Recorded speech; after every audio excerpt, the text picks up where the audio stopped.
So on June 29th, 1994, I held a tiny baby in my arms, and it changed everything in my life. We have these moments that come into our circumstances that all of a sudden give us a new sense of purpose, a new sense of direction. And becoming a dad for me was one of those moments which gave me a new sense of purpose and a new sense of direction. I don't know what those moments have been in your life. It's not nearly always parenting. Sometimes there are new opportunities that come our way that demand and call everything out of us so that we can be about something new. Let me ask you the question. What are the things in your life that would have caused you to say, this now is my new cause, my new purpose? It's a purpose worth living for and a cause that I would in fact die for. It'll demand my everything. Nehemiah, a man in the Bible, is one man who discovered such a purpose. And I want to talk about his story a little bit because I believe it has a lot to teach us today. My name is John, and I am part of the pastoral team here. And if this is your first Sunday at the meeting place and your introduction to us was last week at the block party, a special welcome to you.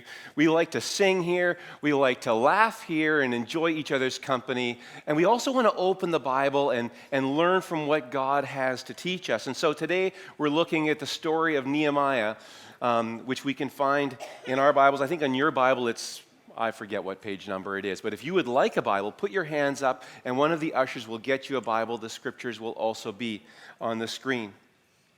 Nehemiah was a man who found himself in captivity. The Hebrew people, the Jews, had been carried off into exile by the empire, which at the time was the Persian Empire. It was an empire spanning much of the then civilized world.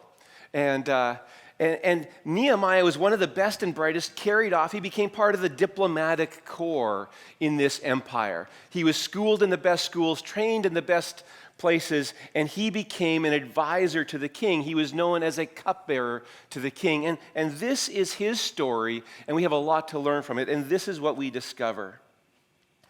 The words of Nehemiah, son of Hilkiah, in the month of Kislev, that's sort of like November, December. In the 20th year, while I was in the citadel of Susa, Hananiah, one of my brothers, came from Judah with some other men, and I questioned them about the Jewish remnant that had survived the exile, and also about Jerusalem. And they said to me, those who survived the exile are back in the province and are in great trouble and disgrace. The wall of Jerusalem is broken down, and its gates have been burned with fire. When I heard these things, I sat down and wept. For some days I mourned and fasted, and I prayed before the God of heaven. What news are you hearing in your life that would cause you to say, I need to stop everything and commit myself to praying for the future? I need to stop everything and commit myself to lifting up these concerns to God and saying, God, what are you going to do about these things? Nehemiah heard two things. The walls were broken down and the gates were burnt. I think many of us, we're aware of the circumstances of our families. Some of us have families that are, in fact, many of us here have families that are in other countries. We hear news from afar, and our hearts are burdened for the circumstances of parents and siblings who yes, we can see them on FaceTime or Skype, but the reality is they're a continent away, and our hearts are burdened for their circumstances. Some of us have children that are in circumstances where our hearts are burdened for them because of the trouble they found themselves in or the relationships that they find themselves in, and they're distressed, and because they're distressed, we are distressed with them. One of the important and significant things about having a vision for the future is having a candid look at the present, having a candid look at reality. This is something that Nehemiah experienced, and it leads him to prayer. And this is Nehemiah's prayer. When I heard these things, I sat down and wept, and for some days I mourned and fasted, and I prayed before the God of heaven.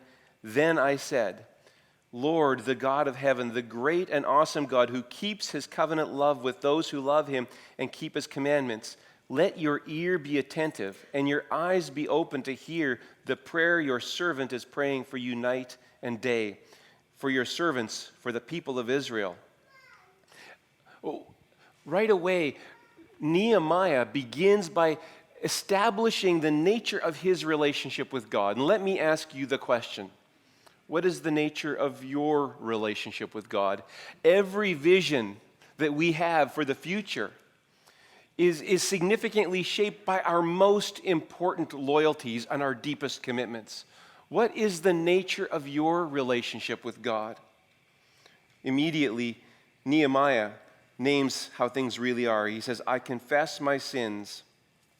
I confess the sins we Israelites, including myself and my father's family, have committed against you. We have acted very wickedly towards you. We have not obeyed the commands and decrees and laws you've given to your servant Moses. You see, every great recognition of change requires that we acknowledge where we have broken relationship with others. It's very difficult to move forward when we are held back in painful relationships. And here is an opportunity for us to name to each other in our families, but also to God, this is where I have fallen so badly short. Today is Father's Day, and it's a day where we like to appreciate and celebrate our dads. But it's also a time when dads, we have the opportunity to say, you know what? I appreciate the card, and I thank you for breakfast in bed, including the crumbs that are between the sheets now, making it uncomfortable and maybe requiring laundry before we go to bed. But the honest thing is, I lost my temper this last week, and I've been pretty consumed with work, and I've not been giving you the kind of attention that really you need. And our relationship is strained because of, and you can name the things, one of the most powerful gifts we can give in our families is the gift of owning it. The gift of confession, of owning it. Because where we own it, there's the possibility, the circumstances are created for a new future. And Nehemiah owns it. He owns it with God, saying, things aren't on. Things I've done, things my family done, things our people have done have broken relationship.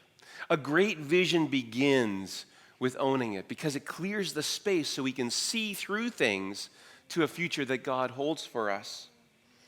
And then Nehemiah continues, remember the instructions you gave your servant Moses, saying, if you're unfaithful, I will scatter you among the nations. But if you return to me and obey my commands, then even if your exiled people are at the furthest horizon, I'll gather them from there and bring them to the place I have chosen as a dwelling for my name. They are your servants and your people, whom you redeemed by your great strength and your mighty hand. Lord, let your ear be attentive to the prayer of your servant and to the prayer of your servants who delight in revering your name. Give your servant success today by granting him favor in the presence of this man. And then Nehemiah says, I was cupbearer to the king. I was cupbearer to the king. I have been given a place of influence. I have been given an opportunity to do something significant, not just on my behalf, but on behalf of others. You also have a place of significance. You and I also have opportunity to shape the future with places of influence that God has given to us. And I want to ask you the question, what are you doing with the place of influence that God has given to you? It's important that as fathers, we have a vision for the future of our families, just as Nehemiah has a vision for the future of his own people. And he is going to use his place of influence to change everything. We have a mission statement here at the meeting place, a mission statement that organizes who we are and what it is we're about. It says that we will be a biblically functioning community, leading people to be fully devoted followers of Jesus. We have to take stock of this, and this is a place where we actually have to begin with confession. Are we in fact functioning like the community that we say we're going to be? Just as we say in our families, is my family functioning? Is my household functioning the way it should be? It's an opportunity for us to take stock and then to ask the question, what does it mean to be fully devoted followers of Jesus? I need to ask myself the question as a dad, what does it mean to be fully committed to my role as a father? And each of us need to ask ourselves the question, what does it mean to be fully devoted followers of Jesus?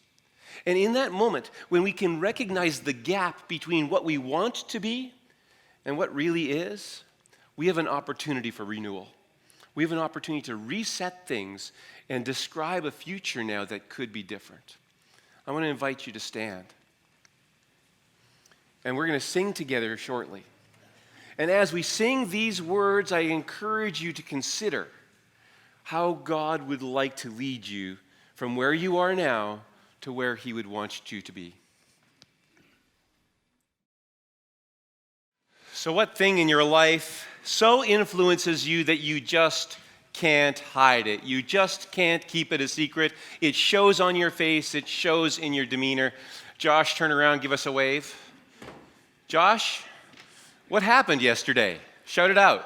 I got engaged. Look at that smile. Look at that smile. I got engaged. What's so important about your circumstances that it now shapes everything about your future? I had to plan for a long time for him to get engaged the night before this Sunday. I'm sorry, no, I didn't.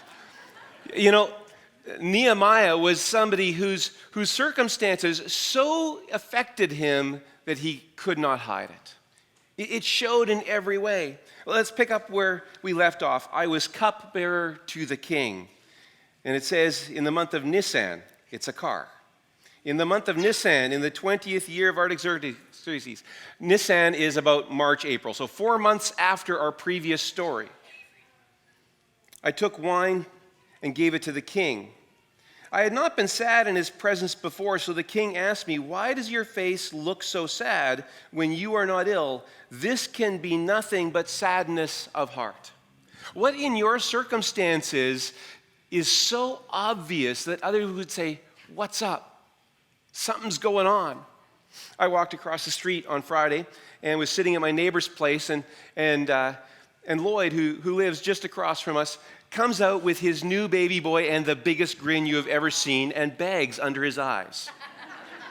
We had not yet met little Mac, and he goes and he's delighted. He says, "I'm taking the next 9 months off." He has decided that he is going to give his everything to being a dad to this little boy. It's fantastic, and there was no way he was going to keep it a secret. It showed on his face. It showed in every way.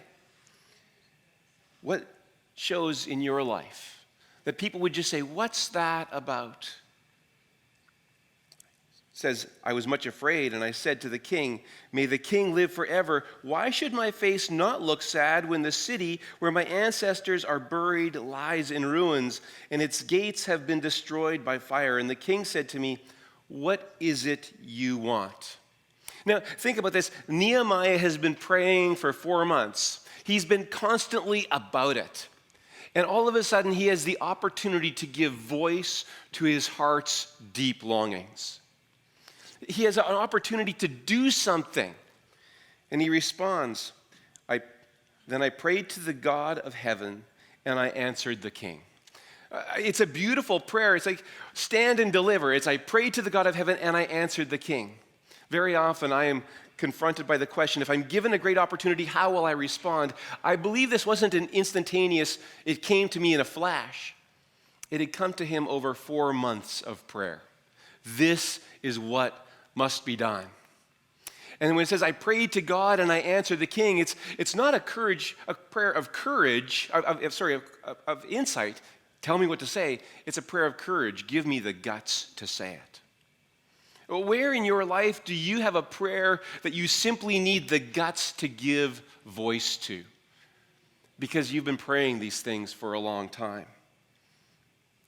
He says, if it pleases the king, and if your servant has found favor in his sight, let him send me to the city in Judah where my ancestors are buried so that I can rebuild it. And the king, with the queen sitting beside him, asked, how long will your journey take? And when will you get back? It pleased the king to send me. So I set a time. And it says he asked the king for an escort, for safety. He asked the king for resources. both building materials for rebuilding and also diplomatic letters giving him authority. All of that was given, and he arrives in Jerusalem, and this is what we find. I went to Jerusalem. After staying there for 3 days, I set out during the night with a few others. He's going on a little scoping it out, little spying mission. I had not told anyone what God had put in my heart to do for Jerusalem. There were no mounts with me except the one I was riding on.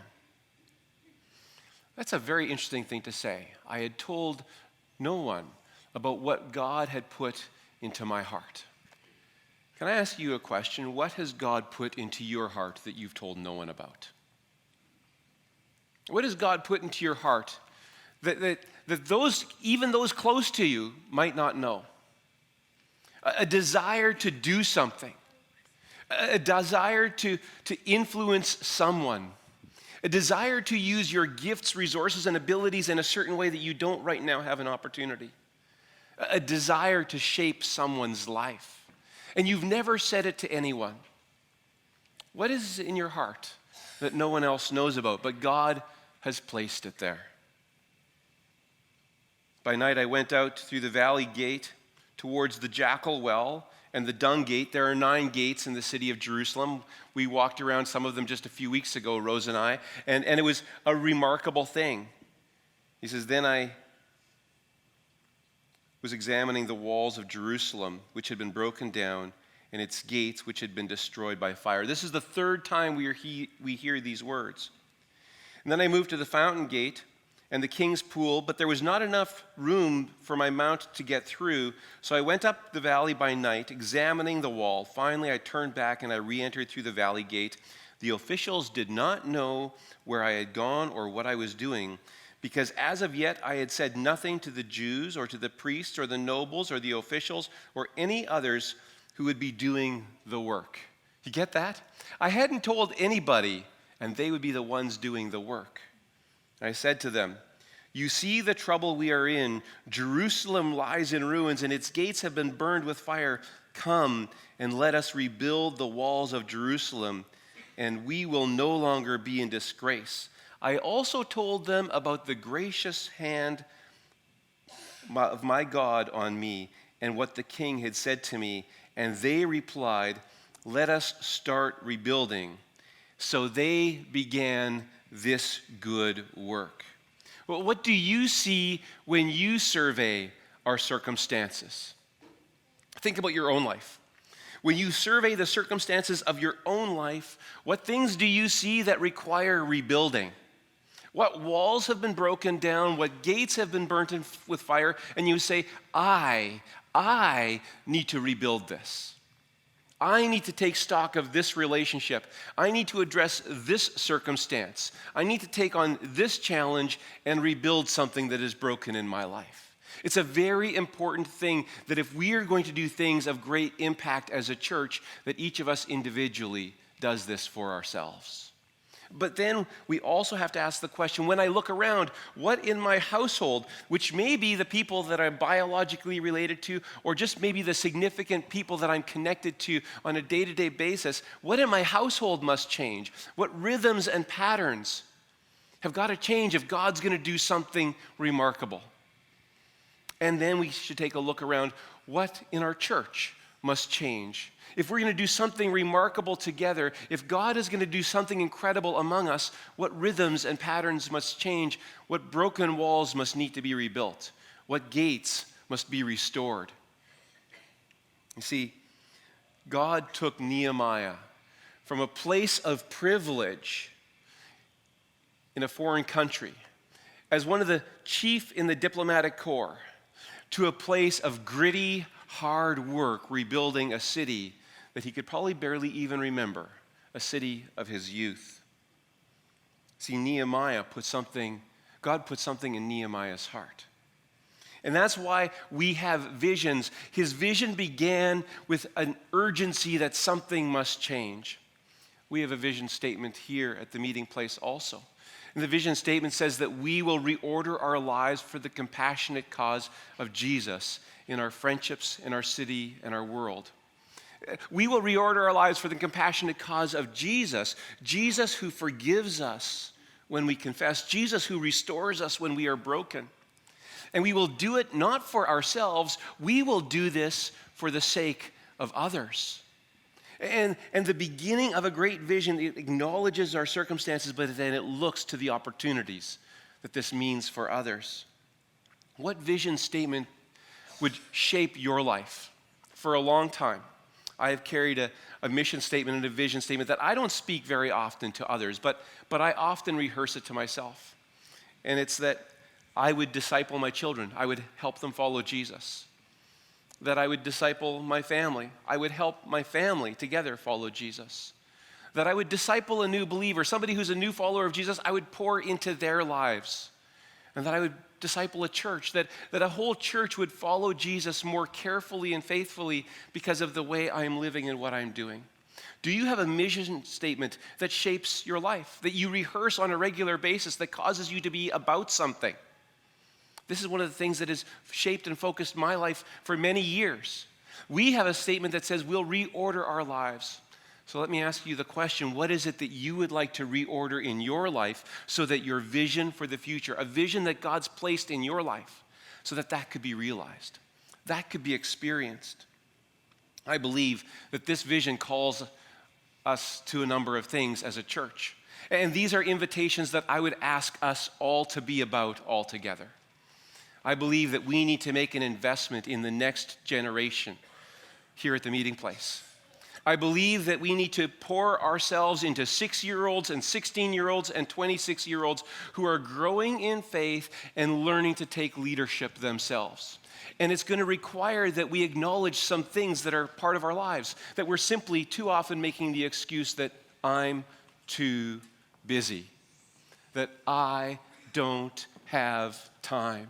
The excuse that I really don't know what to say to 16-year-olds, that I don't know how I would explain this to a 26-year-old, that I don't know what I have to offer a 6-year-old because I'm really not into kids. We live a life where we make excuses for not making investments in each other's lives. And the thing that we need to confess is that we've often made excuses when God's asked us to make an investment. Nehemiah did not make an excuse. Instead, he took responsibility for the thing that God placed in his heart. And he said, I will make it inconvenient for me so that others can experience something remarkable in Jerusalem. So this is my simple ask. Would you, between now and September a long weekend, that's like 2 and a bit months, would you commit yourself to praying as Nehemiah did? Asking God, who is the person you are placing into my life? The person who I will call or text every day. The person who, when I see a scripture that's encouraging, I'm going to send it their way and encourage them with it.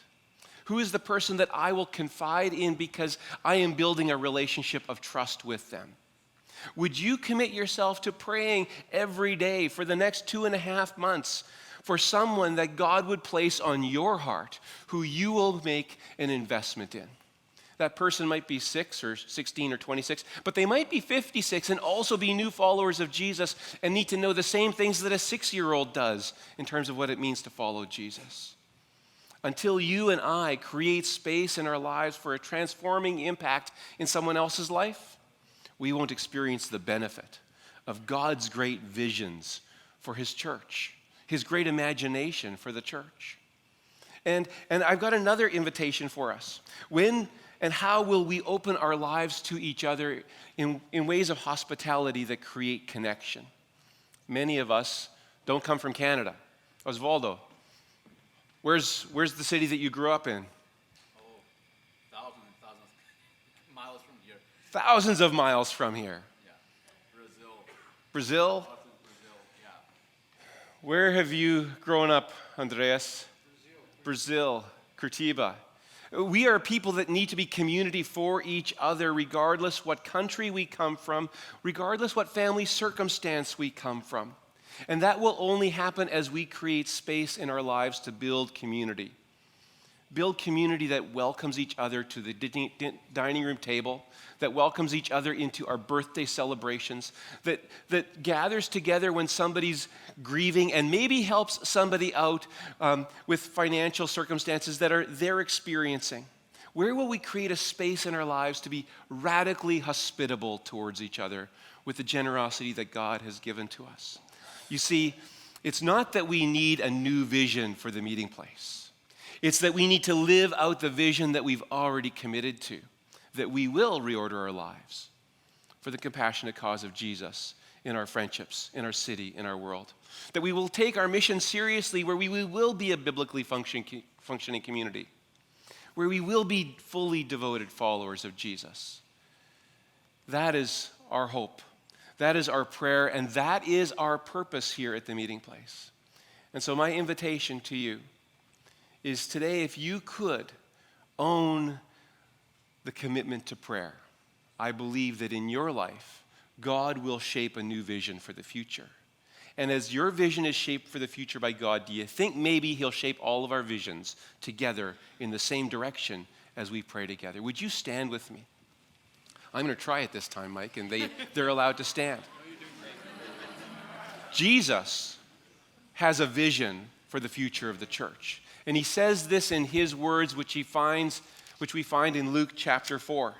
Luke chapter 4 says, "The Spirit of the Lord is on me because He has anointed me to proclaim good news for the poor." That's Jesus' vision for the church. He has sent me to proclaim freedom for the prisoners. That's His vision for the church.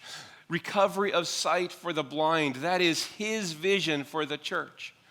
He's to set the captives free. That's His vision for the church. To proclaim the year of the Lord's favor. You might be the blind or the prisoner. You might be the person in need of good news and to hear a word of good news. That's Jesus' vision for the church, that you would experience this because we have become these kinds of people. This is words that we put to song and we put to prayer. Let's sing and pray these words together.